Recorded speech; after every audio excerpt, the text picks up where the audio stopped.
Sa pangalan ng Ama, ng Anak, ng Espiritu Santo. Amen. Dakilang Diyos na mga Panginoon sa lahat.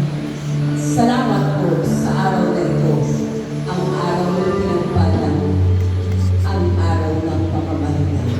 At ang araw din na kung saan pinagdiriwang sa araw na ito. Ang ikalimang anibersaryo ng Gawin District sa pamumuno ko ni Brother Richard Kahapon. Narito ang bawat sayo na mula sa kung saan man gagawin ko ito.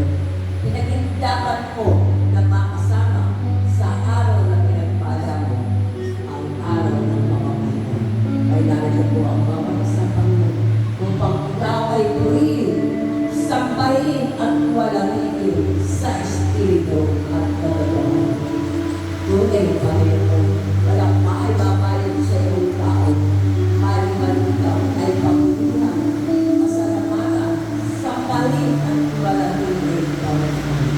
Dahil ang aming mga bagay na tayo aming maibigay, ang isang handog, Panginoon. Sa buhay nandun ang bawat isa sa iyong banal na harapan. Kaya Panginoon, magkagawa ko, higit sa lahat nasa kamay mo ang katagumpayan ng anumang gawain na umol para siya.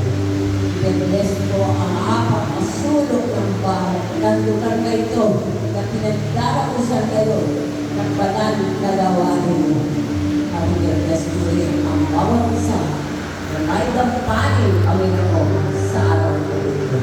Kaya Panginoon, pag-dapatin ko, Lord, pag-dapatin ko na ikaw ay